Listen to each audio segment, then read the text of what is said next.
Here we go again for another garden tour, 2022, first one.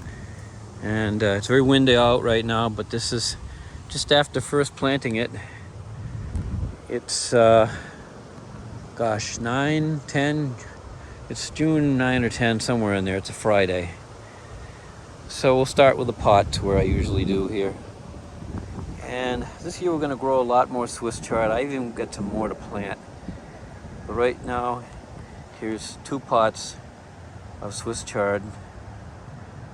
And there's a third one over here. That one's not full yet. I've got to get some more soil. But as you can see, there's plenty of it growing. I'll probably thin this out and spread it around in some other places. Looks like the cucumbers are definitely coming up good. That's excellent. I'm gonna have plenty of them to transplant. Got a couple of barrels of that. Trombosino, nothing in sight. That's not hopeful at all. I may have to buy some more seeds. I don't know. Not looking good. Yellow squash, yep, that's up.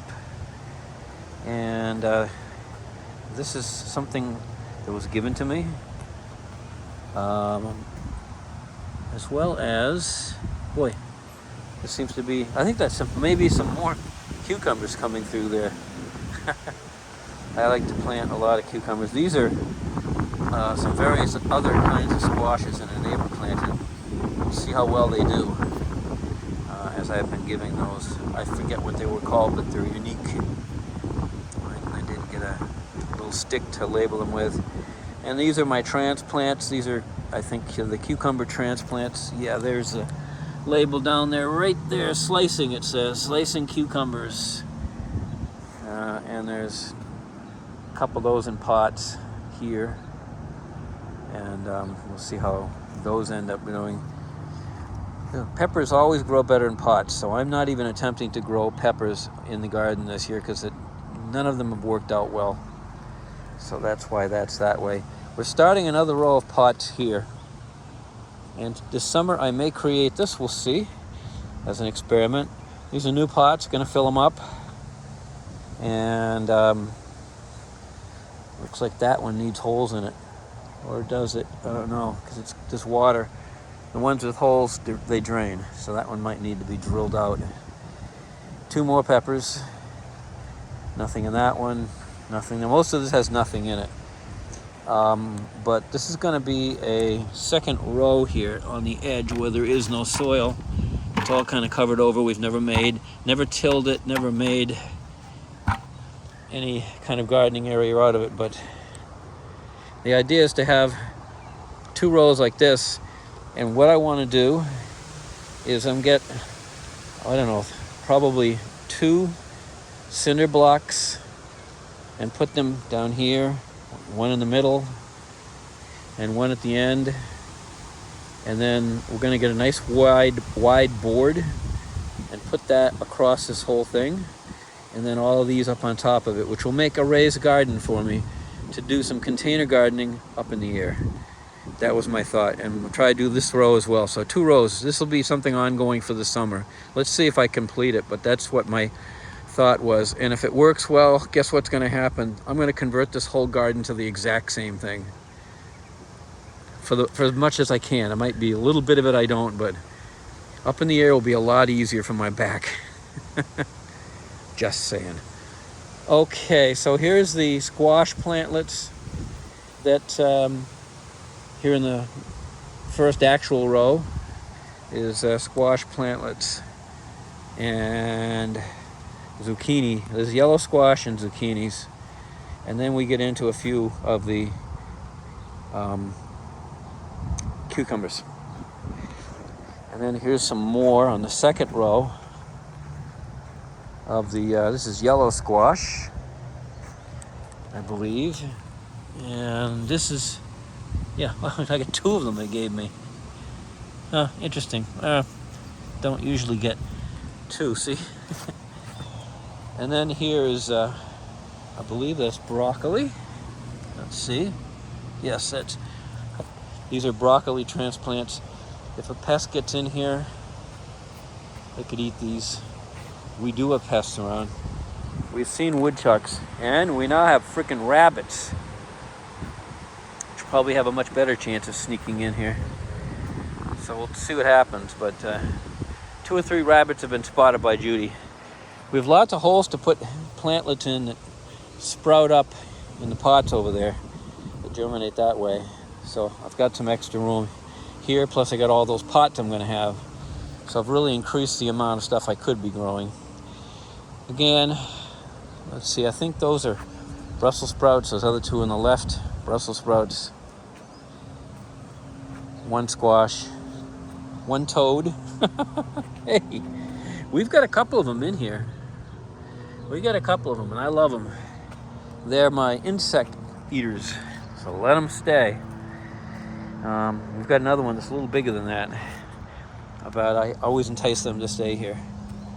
So, and maybe their children will stay here. I don't know. I don't know if they're like these robins that I have. I'll show you the robin thing in a bit.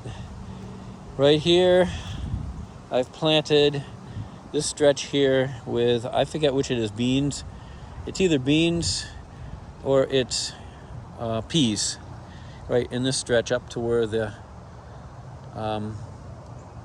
landscaping fabric is.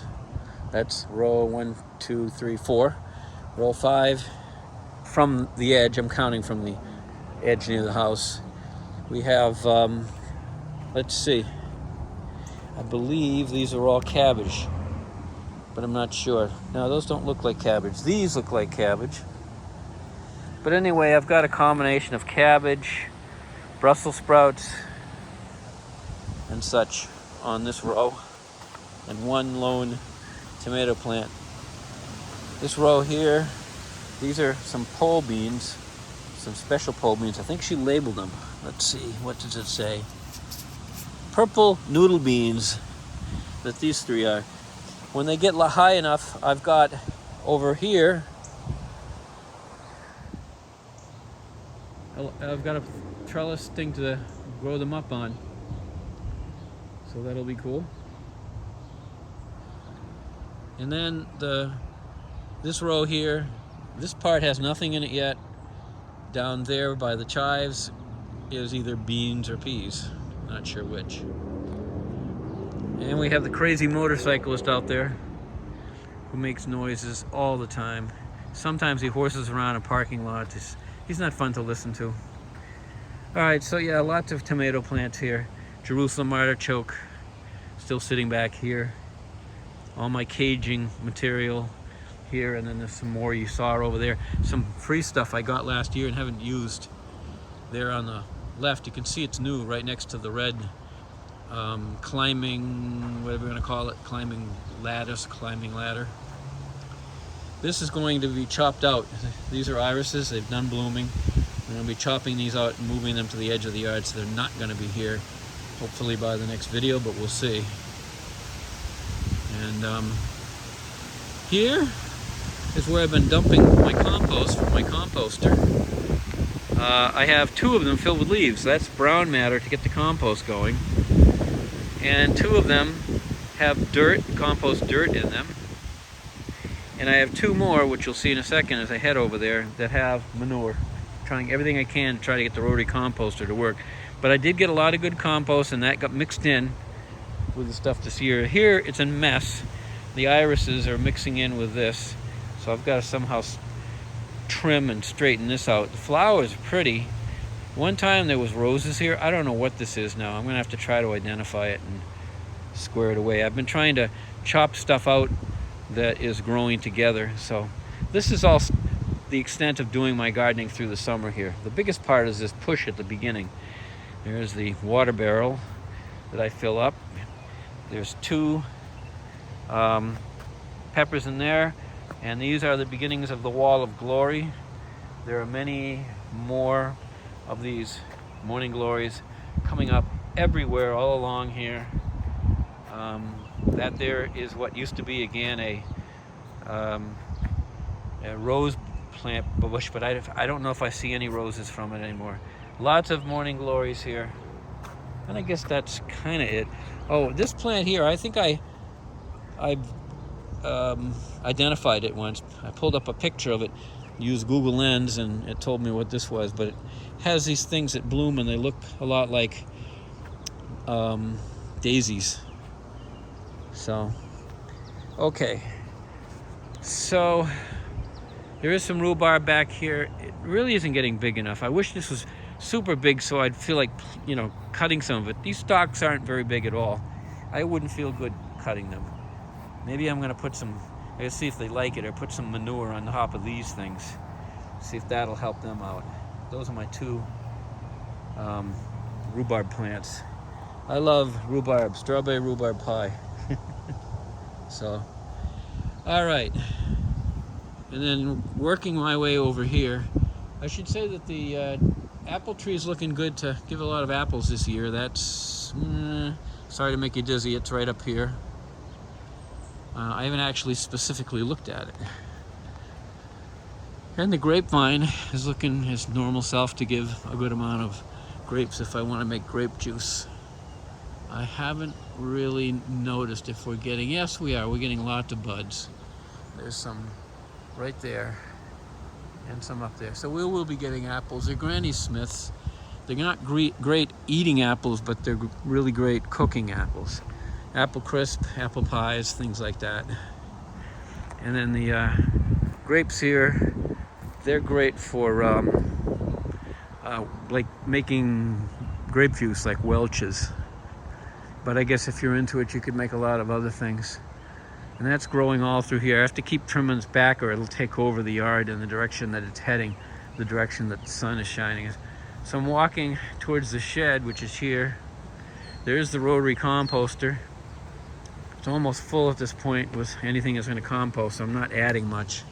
Just rotating it every day or two. And that's the manure that I received from a lady I volunteer with at the shelter. So, I don't know if there's anything else here. Oh yeah, there was one thing else I was going to show that I'm doing. I'm working on the front. Right now, the last of the big push of spring is going on, which is putting down the bark mulch all around the house and trimming the yard so that it looks nice with it. So, and weeding everything. Oh, the weeding, yeah. Like right here. See the overgrown weeds? Gotta pull them all out of this. And sometimes I have to put more crushed rock. But here's the biggest area that's a problem. There's hosta here. I only had one hosta and I kept cutting chunks out of it and putting them different places. Here is where they do the best. So this is getting really big. I'm probably gonna have to start cutting these out and making a hosta border in back. I'd like to do it in back, but they don't seem to particularly be shade lovers. This, on the other hand, I think they call this reed grass. It's a decorative grass, and I'm trying to give it away. I've had a couple of takers, putting it up on Facebook, but pretty soon I'm just gonna be digging it out. I'm gonna leave a little area right in here so that there's some space between it and then the other things over in here. I want everything to have a little clump, and then the rest gets cut out so that we have clumps of different things. That's what I kind of work towards. So like right here, these are growing together. I want this separated so there's distinct clumps. These guys are still going. The rain almost ruined them. Those are peonies or peonies. This should have been one. It didn't bud at all. I'm really disappointed that this third one has never really come along. And of course, the ever wonderful Johnny Jump Ups. They're kind of a weed. I thought I could zoom in on them better here. There they are. And over here in the pot are these petunias. I adore that style there. The pinwheels. They're really something. So anyway, this big hosta here needs to be probably cut in half at least, and then planted along the back. But most of this is looking reasonably good. We've been working on it. It was much more grown together, but the mulch is in. Things are somewhat separated. Right here, not perfectly separated. It kind of looks like this tickweed, which was huge and I cut down, still kind of growing into this plant. But I guess I'm gonna have to let it grow this way. It's hard to keep everything perfectly separated. And the rhododendron is looking gorgeous. It's a bee favorite, bumblebee favorite. And then this is the other peony plant that hasn't, oh, one of them is just starting to bloom here. It's just barely starting to bloom a little bit.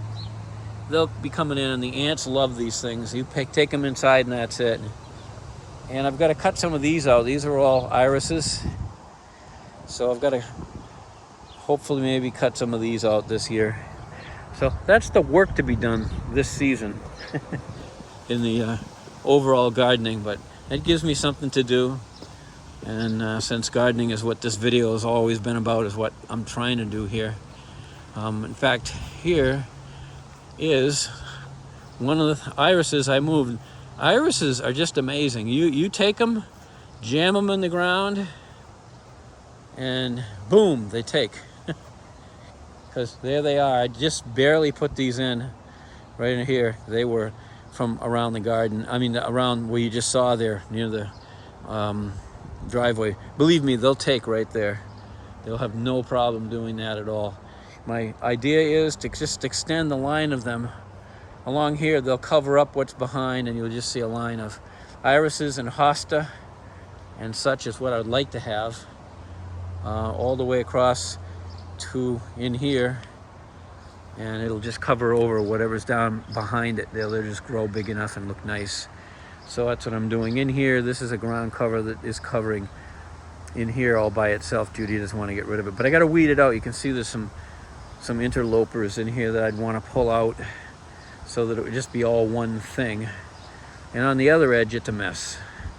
And I'm often thinking of just taking that and just spraying it with some spray and dye and trying to start some other things that could take it over.